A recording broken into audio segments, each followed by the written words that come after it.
ஆர்கதான் 2.0 where creativity meets competition வெற்றியாளர்களுக்கு 3 லட்சம் மதிப்பிலான பரிசுகள். Registration closes December 10. Details in the description. Irregular periods என்னதான் பண்றது? உங்க பிரச்சனைகளை கட்டுப்படுத்த லயன் டேட் சிரப் தினமும் 2 ஸ்பூன். எனக்கு கடைசியில் பேச விடுறத பார்த்தா இது என்ன ரொம்ப பெரிய மனுஷன் நினைக்கிறாங்கன்னு நினைக்கிறேன். வந்ததுலேயே முதல் ஆள் நான் தான் ஒளிஞ்சு நான் அந்த பக்கம் உட்காந்துருந்தேன். இப்போ கடைசியாக என்னை விட்டுருக்காங்க. இதுக்கு தான் முதல்லே வரக்கூடாது. முதல்ல வந்தது கடைசியாக நான் இருக்கிறது எல்லாமே ஜேஎஸ்கே மேலே நான் வச்சுருக்க அன்பு பாசம் நட்பு தான். அவர் படம் நான் நடிச்சிருக்கேன். நான் அவர் நானும் ஏதாவது வியாபாரமாக சம்மந்தப்பட்டிருக்குமா? எதுவும் இல்லை. என் குடும்ப நண்பர் ஜேஎஸ்கே அவர்கள் 25 வருஷமாக எனக்கு பார்க்கணும்னு நினைக்கிறேன். எங்கள் வீட்டு விசேஷமானாலும் அவர் வருவார், அவங்க வீட்டு விசேஷத்துக்கு நம்ம போவோம். அந்த மாதிரி அவன் நட்பு. ஆனால் அழுத்தம் நட்பு. இப்போ நான் ஒரு ஃபங்க்ஷனுக்கு கூப்பிட்றாரு, போக முடியலன்னா சார் இதான் காரணம் நான் சொல்கிறதுக்கு மாட்டேன், நீங்கள் என்ன பண்ணுவீங்க, அந்த மாதிரி நடந்திருக்கோம், அதுக்கு போயிருப்பீங்க, பரவாயில்ல விடுங்க, அவரே ஃபைலில் க்ளோஸ் பண்ணுவார். நிஜம் எது யதார்த்தம் எதுன்னு புரிஞ்ச ஒரு அற்புதமான மனுஷன். அப்படி சினிமா எடுத்துருந்தார், டிஸ்ட்ரிபியூஷன் பண்ணார், நடிக்க ஆரம்பித்தார். என்ன இது டப்புன்னு பார்த்தா நல்லா நடிக்கிறாரு. அப்படி பார்த்தா இப்போ டேரக்ஷன்ட்டார். சினிமாவில் அவர் தொடாத இடமே கிடையாது. டிஸ்ட்ரிபியூஷன்லேருந்து எல்லாம் சினிமாவை அக்கு வேறு ஆணி வேறு தெரிஞ்சு வச்சுட்டு இன்றைக்கி சினிமாவை டைரக்ட் பண்ணி வந்து நடித்து வந்திருக்காரு. இவர் எந்த அளவுக்கு சினிமாவை கரைச்சி குடிச்சிருக்காருன்றதுக்கு இங்கே பின்னாடி இருக்கிற கட் அவுட்டே உதாரணம். ஏன்னா அவர் தான் ப்ரொடியூசரு, அவர் தான் டைரக்டரு, அவர் தான் கம்பெனி.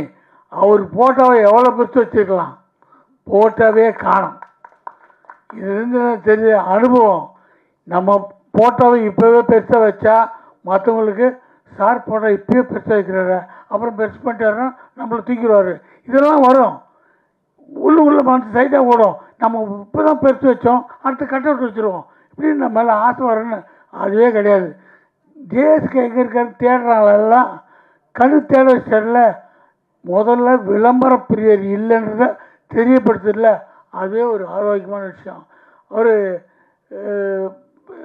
எனக்கு நிறைய அட்வைஸ் பண்ணியிருக்காரு, நிறைய விஷயம் கேட்டுக்குவார், இது எப்படி அது எப்படின்லாம். எல்லாத்துக்குமே ஒரு சிறந்த குடும்பஸ்தன். எனக்கு அவர்கிட்ட பிடிச்சதே தான். அவர் நம்மளாம் மொபைல் ஃபோனில் அந்த பாட்டு இந்த பாட்டு நமக்கு பிடிச்ச பாட்டு எதாவது வச்சுப்போம். அவர் ஃபோன் ஆன் பண்ணால் அவர் பொண்ணு சின்ன வயசில் பாடின ஒரு அற்புதமான ஒரு ராகம் அதான் வச்சுருப்பார். எப்போ பார்த்தாலும் தான் பொண்ணு பாடின அந்த குரலை கேட்கணுன்னு ஆசைப்படுற ஒரு அற்புதமான தகப்பன். அதான் இந்த படம் முதல்ல எனக்கு காமிச்சார், பார்த்தேன். ஆளாளுக்கு ஒரு கருத்து, உங்கள் கருத்து என்ன, நான் வீட்டுக்கு போய் சொல்கிறேன் போனேன். ஆனால் யோசித்த பிறகு தான் தெரியுது எவ்வளோ உஷாரான ஆளுன்னு. டைரக்ட் பண்ணும்போது இந்த படத்தை எவ்வளோ நேக்காக பண்ணமோ அவ்வளோ நேக்காக பண்ணிக்கிறாரு. இப்போ கேட்டேன், சார் கதையை நீங்கள் எல்லார்ட்டையும் சொன்னீங்களா, கூட ஆக்ட் பண்ண எல்லா ஆர்டிஸ்ட்டும் அவங்க என்ன சொன்னிருப்பாங்க, நான் இப்படி நடிக்க மாட்டேன் அப்படி நடிக்க மாட்டேன். எல்லார்ட்டையும் நான் சொன்னேன், உங்கள் சீன் உங்கள் கேரக்டர் என்ன மொத்தம் இதான். அதுதான் ஒரு நல்ல தெளிவான டைரக்டருடைய குணம். உங்களை வச்சு நான் இதான் எடுக்க போகிறேன்னு தெளிவாக சொல்லிடணும். அங்கே போய் ஸ்பாட்டில் போயிட்டு நீங்கள் முந்தனை எடுத்துருக்கேன் சீனில் டக்கு இப்படி பண்ணுங்க அப்படி பண்ணா, ஐயோ நான் அப்படி நினைக்க மாட்டேங்க, திடீர்னு சொன்னார்ல அங்கே போய் டார்ச்சர் பண்ணுறது. இதெல்லாம் நம்ம சினிமாவில் பார்க்குறோம். கரெக்டான டைரக்டருங்க, நல்ல அனுபவமான டைரக்டருங்க முதல்ல சொல்லுவாங்க, இது கதையில் தேவைப்படுதுமா, உங்களுக்கு ஐடியா இருக்கா, விருப்பம் இருக்கா, இல்லைன்னா நான் கதையை மாற்றிடுறேன், சீனை மாற்றிடுறேன்ட்டு. அதனால் தெளிவாக சொல்லியிருக்காரு. என்ன சொல்கிறேன்னா, எனக்கு எங்கேனாலும் ஒரு படம் விஜயகாந்த் சார் ப்ரொடியூசரு, அவர் ஆக்ட் பண்ண படம். அதுக்கு முன்னாடி கதை வேறு ஒருத்தர் சொன்னாங்க, அப்போ வேறு ப்ரொடக்ஷனு, அப்போது ஒரு சம்பளம் பேசினாங்க. அதுக்கப்புறம் விஜயகாந்த் சார் பேசினார். பேசும்போது சம்பளம் நீங்கள் சொல்லுங்கள் சார், ஒரு சம்பளம் சொல்லிட்டார். ஓகே சார், ஓகே ஏன் டக்குன்னு ஓகேன்றீங்க சார், நீங்கள் ஃபோனில் பேசுகிறீங்க, இதுதான் சம்பளம்ன்றீங்க, உங்கள்கிட்ட போய் பேசுகிறதா அது தப்பு தான், சந்தோஷமாக சொல்கிறேன், இந்த சம்பளம் ஓகேன்ட்டேன். அவர் ஹாப்பின்ட்டு வேலை பண்ணுறார். ஒரு 10 நிமிஷம் முன்னாடி ஃபோன், ஐயோ வேறு ஏதோ குழப்பிட்டாங்க பொழுது, ஏதோ கை வைக்க போகிறாங்க. அது பார்த்தா மறுபடியும் சாரே பேசுகிறார். சார் சொல்ல மாறேன்ட்டேன், அந்த படத்தில் ரீமேக் அது மலையாளத்துலேருந்து இருக்கிறாங்க, உங்களுக்கு பேண்ட்டை கழட்டுற மாதிரி ஒரு சீன் வருது, அது உங்களுக்கு சொன்னாங்களா, உங்களுக்கு ஒன்றும் ஆட்சேபணம் இல்லையா? சார் 5000 கழிச்சினாலும் பரவாயில்ல, ஜனங்க சிரிக்கணும், அதான் முக்கியம், நமக்கு இதெல்லாம் கிடையாது சார். இல்லை சொன்னாங்களா கேட்டேன், அதுக்கு தான் உங்களுக்கு ஓகே தானே, ஒன்றும் பிரச்சனை இல்லை. எதுக்கு சொல்கிறேன்னா, ஒரு கை தேர்ந்த சினிமா கலைஞர் அதான் கேட்பாங்க. ஒரு விவரமானவங்க அங்கே போய் துன்புறுத்தாமல் கேட்பாங்க. அதனால் இவர் எல்லார்ட்டையும் சொல்லி தான் எடுத்திருக்காரு. இந்த படத்தை பார்த்தோன்னே எனக்கு என் படம் ஒன்று ஞாபகம் வருது. நான் ஷார்ட் ஃபிலிம் எடுத்திருக்கேன், மகன் ஒரு படம் எடுத்தேன். அதுக்கப்புறம் இப்போ ஹெல்ப்னு ஒரு படம் எடுத்தேன். சார் அந்த படம் பார்த்தார், ஜேஎஸ்கே சாரும்.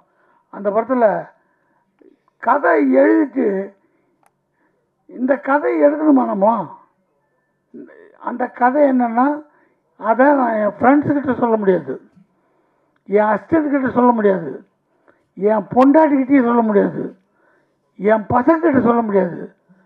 அப்புறம் ஆனால் நல்ல கதை சொன்னால் இந்த மனுஷனை புத்தி இப்படி போச்சு, ஐயா இவ்வளோ மட்டமான நாளாகுது, இப்படி தான் நினச்சிட்டாங்கன்னா என்ன ஆகுது, பயம்.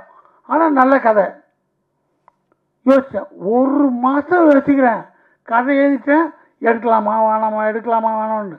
அப்புறம் ஒரு நாள் யோசித்தேன், நமக்கும் இந்த சினிமா இவ்வளோ நாளாக சோறு போடுது, இவ்வளோ யோசித்த பிறகும் இந்த தாட்டை சொல்லலாம் எப்படி. ஆனால் படம் எடுத்துட்டா எல்லோரும் ஒத்துக்குவாங்க, கதை நல்லாயிருக்கும். ஆனால் எடுக்கிற வரைக்கும் உயிர் போகுது. அந்த படம் ஷூட்டிங் முடிச்சோடனே ஓன்னு தனியாக உட்காந்து அழுவுறேன். 10 நிமிஷம் படம் தான், ஓன்னு உட்காந்து அழுவுறேன் வீட்டில். எப்போ இந்த படம் எடுத்து முடிச்சுட்டாப்பா. இங்கிலீஷில் எடுத்தேன், அது பாண்டியராஜன் இங்கிலீஷ் படம் எடுத்தேன், நான் இங்கிலீஷ்லையும் எடுத்திருக்கேன். எடுத்து அந்த படத்தை நமக்கும் ஆசை, நேஷ்னல் அவார்டு அனுப்புவோம், உடனே ஜனாதிபதி அவார்டு கொடுத்தாங்கன்னா ஒரு ஃபோட்டோ எடுத்து வீட்டில் மாட்டிக்குவோம், வரவங்களாம் பார்ப்பாங்கன்ட்டு. அது போனவங்க திரும்பி வந்துச்சு, நமக்கு வரல. ஆனால் சும்மா இல்லை, எல்லா ஃபெஸ்டிவலுக்கும் அனுப்பிச்சேன். அப்போது சவுத் ஆஃப்ரிக்காவில் ஒரு ஃபெஸ்டிவலுக்கு அது செலக்ட் ஆச்சு.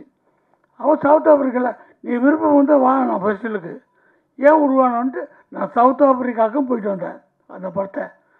அப்போ இந்த மாதிரி யூடியூப்லாம் அப்படி இல்லை, அப்போ தான் ஆரம்பிக்கிறாங்க. அந்த படம் முடித்து ஒரு 2 வருஷம் பொறுத்து யூடியூப்பில் போடலாமான்ட்டு ஒரு யூடியூப் கம்பெனியில் போட்டேன். அவங்க 60-40 அக்ரிமெண்ட்டு, எனக்கு 60%, அவங்களுக்கு 40%. சும்மா போட்டு வச்சுட்ட படத்தை கொடுத்தா 1 மாதத்தில் எனக்கு அந்த கம்பெனிலேருந்து 5 லட்ச ரூபா கொடுத்தாங்க. அது பெருசு இல்லை. அந்த படத்தை இது வரைக்கும் 2,80,00,000 பேர் பார்த்துருக்காங்க.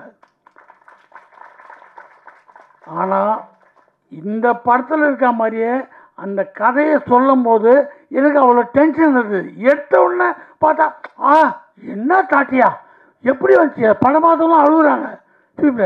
அந்த ஃபீலிங் தான் ஜேஎஸ்கே சார் படம் பார்க்கும்போது எனக்கு வந்தது. இந்த படத்தில் இந்த ஃபீல்லாம் கொண்டு வந்து அவர் சொல்கிற மெசேஜ் இல்லை, அற்புதமான மெடிசன்.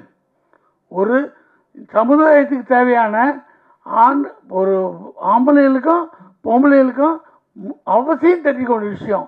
இதை தேன் தடவி கொடுத்தா தான் போய் சேரும். அழகாக இதை எங்கேயோ கொண்டு போகிறாரு, எப்படின்னு பார்த்தா கடைசியில் கொண்டு அற்புதம் முடிஞ்சாரு. எல்லாம் சொன்னாங்க தியேட்ரிக்கல்லி பயங்கர வசூல் ஆகுன்ட்டு. அது உதட்டளவு இல்லை, உள்ளத்தால் உணர்ந்து எல்லோரும் சொல்கிறாங்க. ஏன்னா அவர் தொட்டது எதுவுமே மிஸ் ஆனதில்லை. இதை அவர் ஒன்றும் தப்பான படம் நோக்குக்க அவர் போல முதல்ல அந்த ஹைலைட்டை பிடிச்சாரு, கிளைமேக்ஸ் என்னன்னு பிடிச்சாரு. இதை நோக்கி தான் கதை போகுதுன்னு ஒன்று. அதுக்கு இந்த படம் திகட்டாமல் போகிறதுக்காக அங்கங்கே தேன் தடணும் அழகாக கொண்டு போயிருக்காரு. இந்த மாதிரி ஆட்கள், இந்த மாதிரி துணிச்சல் எல்லாருக்கும் வரணும். அது இங்கே வர்றவங்க அத்தனை பேருமே நான் படம் பார்க்கல ஆனால் பிடிச்சிருக்கின்றாங்க. கொஞ்சம் பார்த்ததுலையே ஒரு டெமிட் வருது. இந்த மாதிரி படங்கள் ஓட ஓட ஜேஎஸ்கே மாதிரி ஆயிரக்கணக்கான டேரக்டர்ஸ் தமிழில் உருவாகிட்டே இருப்பாங்க. ஏன்னா இன்ட்ரெஸ்டிங்கான விஷயம், ஜனங்களுக்கு தேவையான ஒரு விஷயத்த மருந்து தடவி கொடுக்கும்போது கண்டிப்பாக ஓடும்.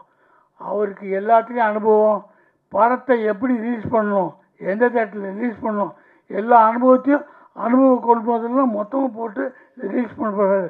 நீங்கள் வாழ்த்துங்க, இந்த படம் வெற்றி அடையும். நன்றி, வணக்கம்.